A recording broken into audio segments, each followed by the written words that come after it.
What is good, everybody? Welcome back to Draft Nerds. We're back again this week for a prospect profile. Last week we did Jordan Tyson. This week we're talking wide receiver Carnell Tate out of Ohio State. Now, this is a player who is a true junior, 6'3", 195 pounds. So a taller wide receiver, maybe not a bulky wide receiver like we've seen with some of these tall guys before. But coming out of high school, he was a 5-star recruit, the 22nd prospect ranked nationally out of his high school recruiting class. And he's coming off of a 2025 season here where he had 51 receptions, 875 receiving yards, and 9 touchdowns in 11 games played. This is a player who won the national championship in 2024, but it's also a player who has 5 academic honors over his Ohio State career. I like to see that. While it doesn't translate to things on the football field as far as athleticism goes, I like to see these players who get it done in the classroom, because it often means we don't have to worry about some of the character concerns, and also means that they have high football intelligence as well. They're willing to put the time into the classroom. They're willing to put the time into the film room at the next level as well, and learn these playbooks and do all the things that we need them to do off of the football field and in the coaching rooms. So as I said, I'm going to go through and give you guys some of the strengths and weaknesses for Carnell Tate's game, what I saw on film. As always, you guys can go watch the film yourself as well in the Dynasty Nerds film room. All of the tape that I am watching, you guys have access to. You just have to be a Nerd Herd member. So just in case you guys want to go check it out, I strongly encourage you do, because you might see some things that I am not seeing, and that is perfectly okay. I'm just going to tell you guys what I see here today. I watched 5 games. It's Texas, Illinois, Minnesota, Wisconsin, and Penn State. All of those games being this year in 2025. So let's talk about some of the strengths that I saw that popped up on tape for Carnell Tate. I think this is a player who's a very good vertical threat. He has real long speed that builds up with momentum over the course of his game. I think he has really good stacking ability as well when it comes to getting behind defensive backs and making them pay over the top. It sets this up over the course of the game where he has these routes where he kind of lulls these defenders to sleep before getting a big route on the outside, a go route, a post route, something like that, where he beats them over the top after he's kind of lulled them to sleep with some of the route running before. So it's very savvy, it's very crafty, but he has that long speed where as he builds momentum, it's some giddy up that gets it over the top. And that's why you see these big plays happen for Carnell Tate. He's also a very strong-handed, reliable receiver, especially when he's making catches in the end zone, against the sideline, anywhere where it's tight field. He's making sure that he knows where his body's at. He has great awareness of where he's at on the football field at all times, and that even translates to when he's running routes, where the other players on his team are running routes as well. So he has a good job of spatial awareness on the football field, and he has some really good body control to make those really tough grabs that we see. And that's why he is a reliable receiver for guys like Julian Sayin, and why he'll be a reliable receiver for a guy at the NFL level, because he just knows where he's at, and he has all of the confidence in the world to go up and bring down any football. I truly think that Carnell Tate doesn't believe there's a football he can't catch. He's going to give it his best effort every time, and I love to see that on the field at all times as well. Like I said, the body control, the spatial awareness, it pops off. I don't really need to go too much more into that. I think he does a really good job adjusting to off-target throws without losing balance. And like I said, he's playing on the boundary, and he does it at a very high level. He's not just a fast, speedy wide receiver on the outside. He's controlled. He's more polished than a guy who's just a speedster outside that's going to burn you deep. And he does this and beats you by playing with tempo and pacing and route intelligence. And I think he just has a really good understanding of how these routes are supposed to develop over the course of a game, how they're supposed to develop over the course of a play, and make sure that he knows that he's running it at the right speed, the right tempo, the right pacing. So he does that really well. I think that's why he's able to get behind these defenders and stack them.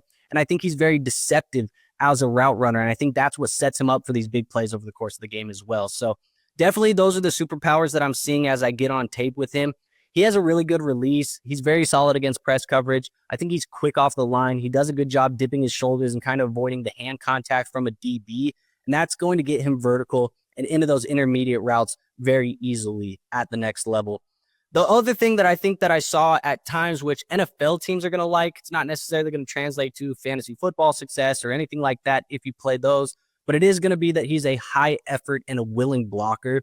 So I was consistently seeing him, be an active blocker downfield. He was engaged in the run game, and he also was doing that as a receiver when his other teammates were making catches, trying to help them get some extra yards after the catch as he was blocking downfield for them too. So I think NFL teams are going to love that.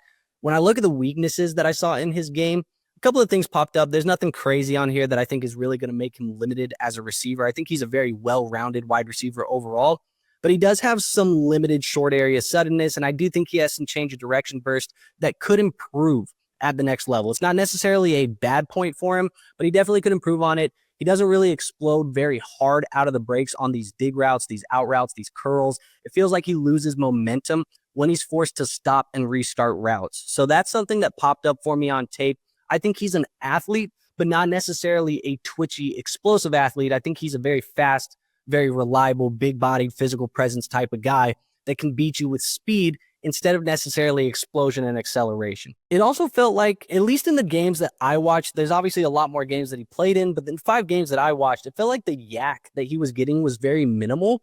It was very rare that he was generating these chunk plays with the ball in his hands after the catch. I think it's probably a little bit more because of that explosion and the elusiveness in that dynamic route running and the after the catch ability that I was looking for. Like I said, he feels fast. So in the open field, he's getting a lot of space very quickly, but I don't think he's necessarily creating a lot of space with these lateral jump cuts and things like that, where he's going to get a lot of chunk plays off of that. I don't think he's really creating that much space in the yak from that aspect, even though, like I said, he is a fast player when he's in the open field. So that is something that I'm looking at. I think he's more of a finish the play receiver than he is a create, extra play after the catch type of wide receiver. And I do think the route tree did have a little bit of inconsistency in it outside of the strengths that we talked about in those go routes and those long posts and things like that. So as I said, elite on the go routes, the posts, the corners. I think the comebacks and the curls, those are the ones that feel a little bit underdeveloped and they feel a little bit lower effort at times. And it's hard for me to tell on the tape. I don't want to say it is a lack of effort, but he wasn't really getting targeted on those routes. And I can't tell whether or not it's because he wasn't getting open on them or if it's because he wasn't necessarily the primary read. And because of that, he was kind of half-assing those routes. It's tough for me to tell, but there was a drop-off when he was running those routes to where he wasn't really getting the football that often. Now, as far as NFL projection goes and outlook, I do think this is a guy who's going to be the perfect X-type wide receiver at the next level. I think he has all of the skills to be a team's #1 wide receiver in no time. And I do think he is going to pair best with a team that has a quarterback that can take advantage of that deep ball, the deep route running, the long speed that he possesses. So we want to see something like that. The player comp that I have for him is George Pickens. And if you think about George Pickens, when he was with Pittsburgh, he wasn't really being utilized as that deep threat to the best of his ability. I think he kind of improved as well when he got to Dallas, but I'm seeing a lot of that in Carnell Tate's game. So if he goes to a landing spot where they can't utilize his full skill set, I do think a lot of players are going to say the talent's better than the production that we are getting. But if he goes to the right spot, I think he can be unlocked like a guy like George Pickens did when he got to the Dallas Cowboys. So this is a player I'm expecting first-round NFL draft capital for. I don't expect him to go any later than that, and I think he's going to go in the top half of the first round. The ideal landing spots for me are a place like the Tennessee Titans, where he could pair with Cam Ward, a place like the New York Giants, where he could pair with Jackson Dart, Washington with Jaden Daniels, and then New Orleans at 8 with Tyler Shuck. I think all of those are really good spots for him. If he falls a little bit deeper in the draft than I'm expecting, the New York Jets could use a player like this. We'll see what happens at the quarterback position for the Jets, but that's also another landing spot that could use an X wide receiver like this opposite a guy like Garrett Wilson. So maybe the Titans, maybe the Giants, maybe the Commanders. I think right now the Giants and the Commanders would be the best 2 spots for me. So we'll see what happens with Carnell Tate. That is what I saw on film, the strengths, the weaknesses, everything in between. Like I said, we did the Jordan Tyson breakdown last week, so if you haven't checked that one out, I strongly encourage you to go check that one out. Also, Jagger and Garret are doing quarterback and running back breakdowns as well, so lots of stuff for you guys to digest. Make sure you guys are subscribed. This was Carnell Tate. We'll get Mekhi Lemon here as the next player profile, but I have nothing else for you guys today. I will see you on our next episode. Till then, peace out.